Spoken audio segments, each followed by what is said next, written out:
Hey guys, it is me again with another video. Remember a while back when I made a theory on whether or not the Lion Guard was considered canon to the Lion King? I'll show you a quick clip of that said video. Is the Lion Guard canon?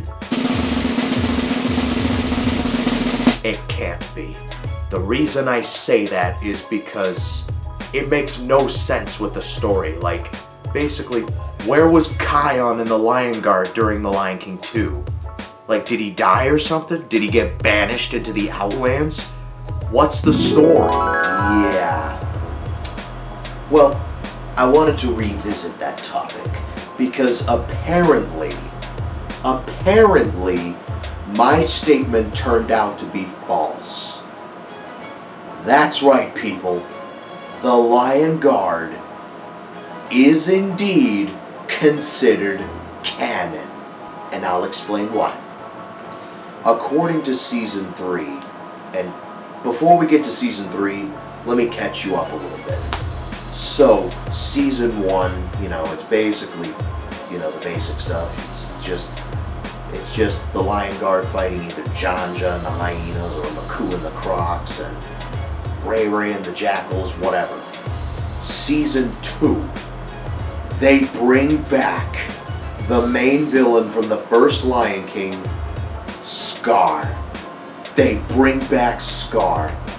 Here he's voiced by David Oyelowo. And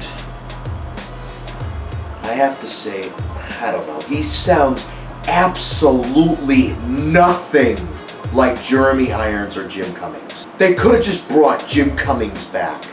Remember the original film and the song Be Prepared? Jeremy Irons, he couldn't finish the entire song. So Jim Cummings had to come in. And for the longest time, nobody could tell the difference. Even if they brought back Jim Cummings for the Lion Guard, nobody would have been able to tell the difference.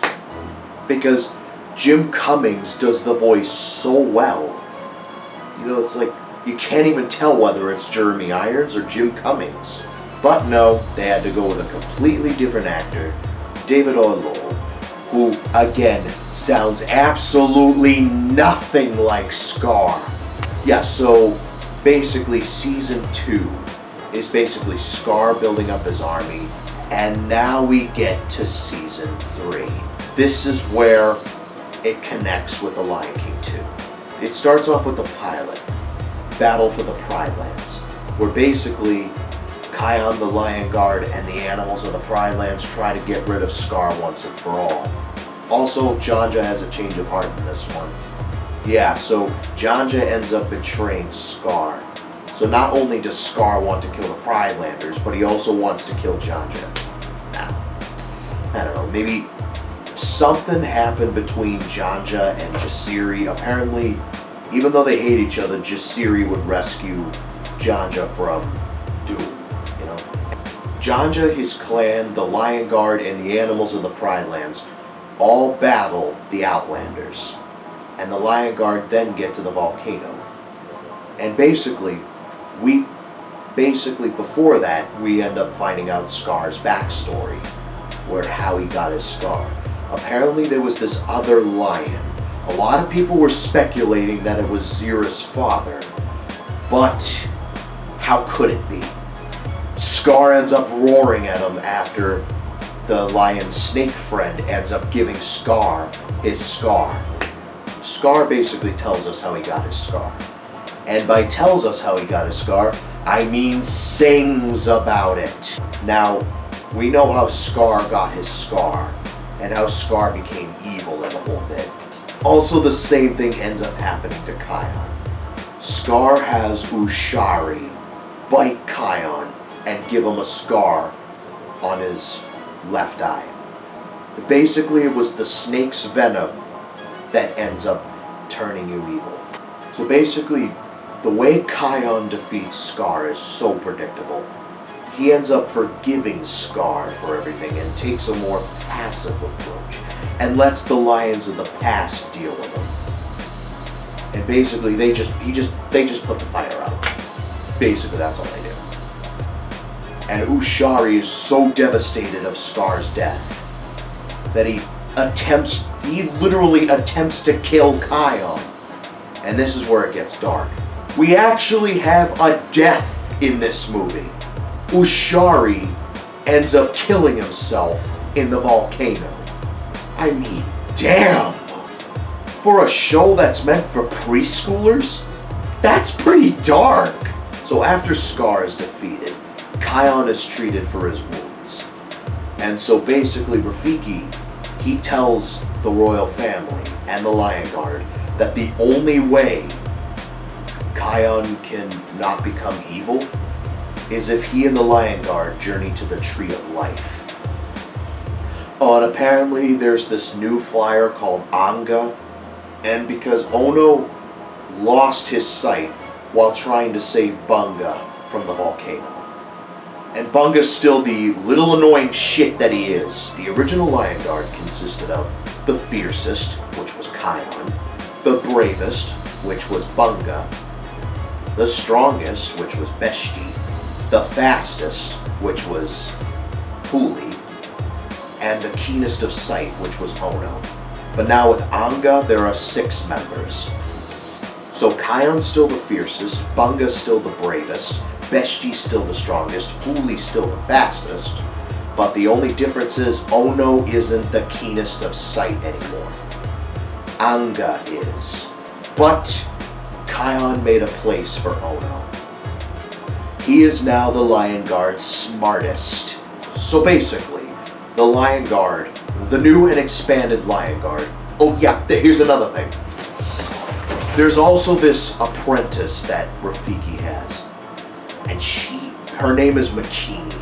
And she is so goddamn annoying. She's so annoying, she makes Bunga tolerable in comparison. And I thought Bunga was the most annoying character.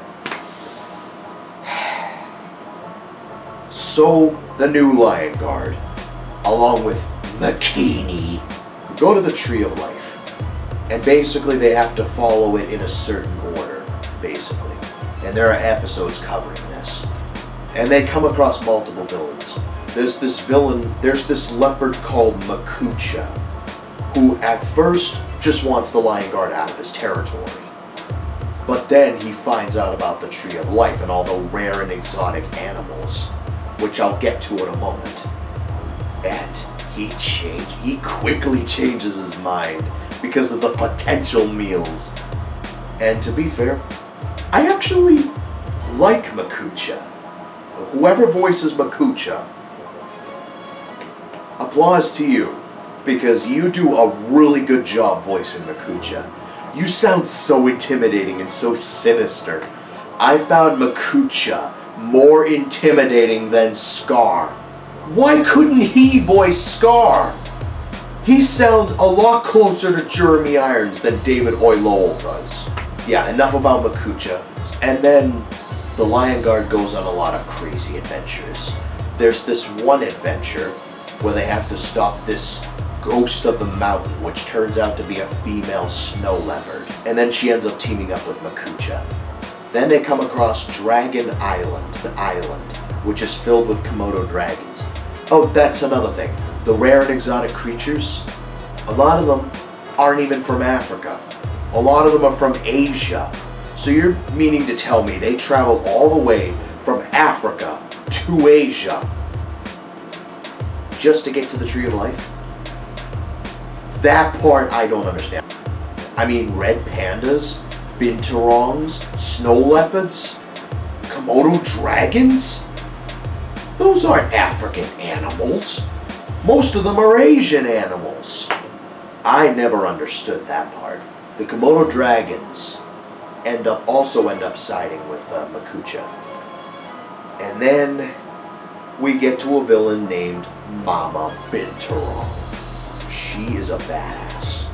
A freaking badass. She is up there with Makucha. That's how badass she is. Well, you see, there's this plant called Taliza, and Kion needs it in order to prevent him from becoming evil. It'll slow down the process, but it won't stop him from becoming evil.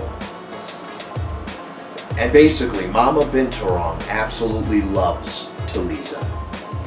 And to the point where she's obsessive with it. She won't let anyone touch it. So then Bunga ends up beating Mama Binturong by farting on her. And now she just wants revenge on Bunga. I was waiting for Makucha to show up to recruit her, but that never happened. I hope Mama Binturong and Makucha cross paths one day. I really want to see what Makucha has planned. That's season 3 so far. They haven't reached the Tree of Life yet. More episodes should be coming out soon. Yeah, so basically, back to the point of the video. The point of the video is the Lion Guard is indeed canon. So so basically, season 3 answers a lot of questions about where it fits in the Lion King lore. So basically, the answer is the Lion Guard journeyed over to the Tree of Life. That's your answer right there. So, that's going to have to wrap up this video. If you've enjoyed it, leave a like, subscribe for more, and until next time, I'll see you in the next one.